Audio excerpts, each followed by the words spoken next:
this is the last practice session before upcoming competition. I expect it to be around 1 hour, 1.5 hours. Super easy session. Just gonna repeat some of the moves separately. I think I'm probably gonna talk more than do the Flair more on this vlog. So yeah, just preparing. I didn't need the bottles and routines, so that's it. Yeah.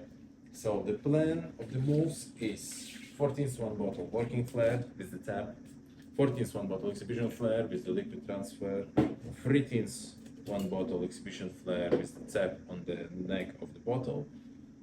I had some difficulties also with, okay, from the qualification round, 2 bottles working Flair 13th, and also another 13th, 1 bottle, the qualification round 2, so it's already 5. I'll go through 3 bottles, 2 teens, just 10 times. And then another 10 times I need to check 1 move. Probably it's gonna be 2 teens, 1 bottle, working Flair. Strange, but anyway. So yeah, this is gonna be my workout for today. Nothing super hard. I don't need now to, as I told before, I don't need to waste all my energy now for the practice. Then I have an upcoming competition, because anyway, even if I'm gonna like practice now for 6-7 hours before the competition, it's not gonna change the result of the work I did in the last 3 or 4 weeks. Yeah, I'm just gonna get tired, and this actually gonna lead me to make the mistakes.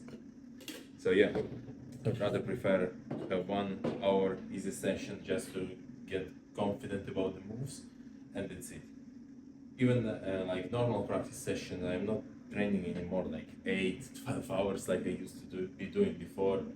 Like I'll say for the Flair bartenders, for the beginners to get to advanced level, for example, first 3 years, it may make sense to practice that much because you're accumulating the knowledge, you're accumulating the moves, new techniques, you're learning new techniques, and what in the future you can use actually in your routine. Yeah, so it actually makes sense to practice that much. For example, yeah, I first 3 years, 4 years of the Flair, I've been practicing like at least 6 hours a day. It was the least. Then it was like sometimes 8, sometimes 10 hours, but it wasn't like I've been preparing for the competitions or making the routine non-stop for the 10 hours. No, absolutely not.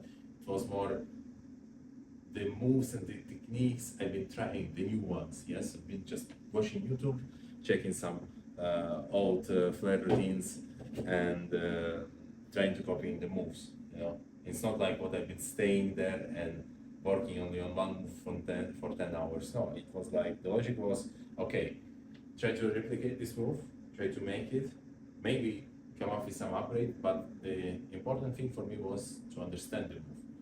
Is to understand it and keep it in my head for the future, in case if I'll come up with my own idea of some signature move, I can implement this base of what I learned time ago. So it's actually the time saver. So the time I spent first 3-4 years of the flaring when I've been learning the basics and everything is actually the investment which paid off later on in the future when I could come up with an idea, some idea, interesting idea could come up, and I would put the base of the moves which I learned before, and like this I could progress much faster.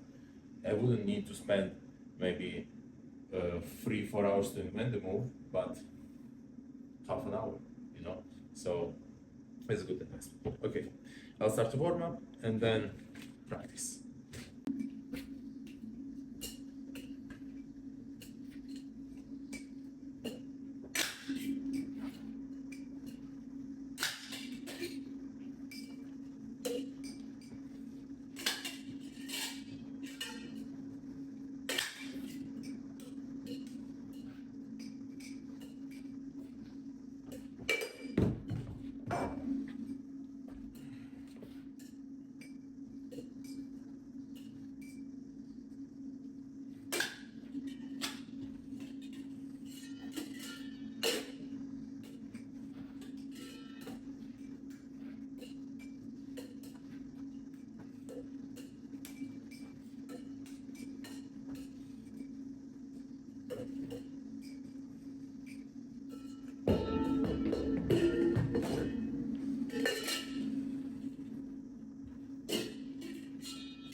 shoulders start to burn. Well, in this case, I use the technique which jugglers usually using, because the jugglers like are juggling pretty long time, you know, and this is actually a lot of strength we need for the resistance, more resistance we need for the shoulders. So this is why the technique we are changing a bit. So we're not juggling like this like we do in the Flair usually, but actually we start to keep their elbows closer to the body. And like this, you are not using that much shoulder anymore. You are still using, but not that much, you know, so it's not that fatiguing for you. And this is exactly what I'm implementing here. When I can, like in the moment when I don't need to hold the hands like this, I put them to the body, so my shoulders can rest a bit. So like this I can make another extra 4 or 5 repetitions of the move.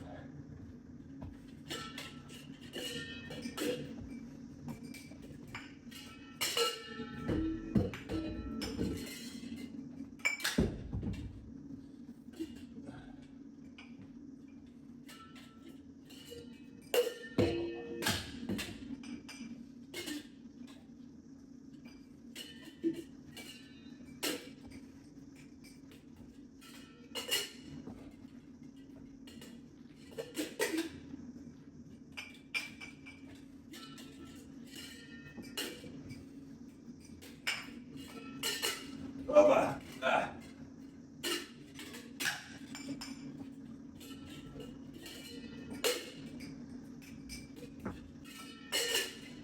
Vado.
So I wanted to make this video of how I'm preparing the bottles and everything, inventory for the upcoming competition. So maybe from here you can take some of the useful tips for you for the upcoming competitions and the trips, because sometimes it can be tricky and you need to make sure that you don't forget any of the ingredient or equipment or the music and everything. So first thing first, essential parts, two essential things what you need to have every time with you. It's your shaker tins, and I'm gonna have it here in my backpack every time with me. So all the shaker tins washed, clean, prepared, just straight in the backpack, always keep it with you. So in case, for example, if you're gonna put them in your big luggage, there is the chance what luggage can be lost. And I mean, you can recover the bottles, you can recover even the ingredients, decorations, you can recover glasses, everything. But the tins, your exact tins with what you've been practicing for years, you're not gonna recover. So you need them every time with you to make sure you're not gonna lose them. Another essential thing is the music. Every time I have music ready, I have it with me in the flash drive, I have it on my drive, so in case I need it, I have it on my emails, I have it on my phone. So these are two essential parts.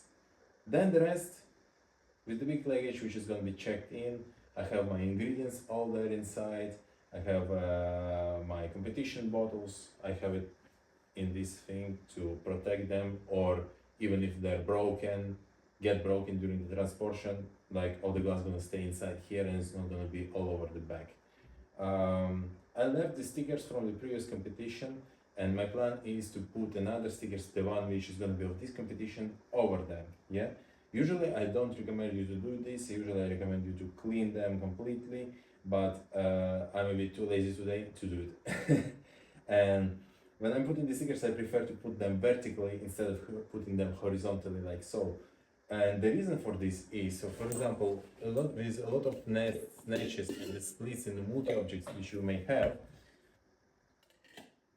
There are different stickers. There are the stickers which are more like paper, and there are another stickers which are more like the plastic.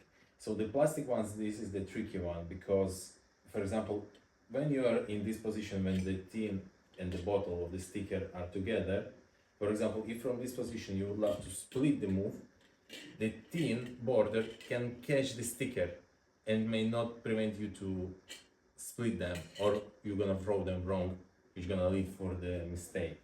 So this is one thing keep in mind. Yeah, so by doing like this, putting the sticker vertically and not horizontally, the surface of what the tin is touching my sticker on the bottle is less. So it gives me more chances to actually have a proper split of the bottles and the tins. Yeah. There there are the thing like a lot of people try to put more stickers on the bottles or the tape on the bottles just in order to see them better in the competition. And well, from my opinion, what I would say, this is complete bullshit because if you're covering the bottle with the stickers and everything to see them good, this means that in the first place the lights on the stage are not good. But if the lights on the stage are good, even the bottle without any stickers on them, you're gonna see. There is the essential, the stickers or maybe some tape is on the top of the bottle, you know, not only to hold the pourer, but also like to see it better where to catch and so on, and have a bit better grip, you know, than if we are doing it only on the glass. Pourers, by the rules, we have written what we need to have 3 centimeters, 3 centimeters, I guess the maximum. So usually I put the pourers to the point, for example, if here, not the pourers, sorry, the tape. Yeah, so if I put the pourer in, there is this thing which is letting the air come inside the bottle when you are pouring. So usually when I put the tape, I try to put it till the moment what I don't see this pourer part, yes? So there around I have 2.5, 3 centimeters, so I'm fine with the rules. I have my syringe with me just to put it straight up all the amount of the liquid I need, and all the bottles, ingredients, and training warm-up bottles I have inside my bag. In another bag I will have my clothes, my inventory, and glasses. Yeah, so I don't want to put the glasses in the big luggage, I will put the glasses with me and inventory with me, so this is like, in case if I lose the big luggage, I have less stuff to recover. And in the backpack, as I told you before, always gonna go my tins. Yeah, so tins, music, bottles, ingredients, glasses, garnishes. I still need to recover them, and bag is almost ready. Important to have a lot of tape with me. So yeah, pretty much everything is ready. I just need to recover the last things for the decoration, and some of the ingredients actually in decoration stuff I'm gonna get there on the place, as well as the ice chunk for me. Yeah, pretty much it. Tomorrow we are going in the trip. I will see if I can do some video of the trip or not. Depends. Usually I prefer not to, but usually I just started these vlogs, so I will try to maybe make some vlogs during the travel and during the competition, but I can't promise you yet, yeah? So, see you in next days.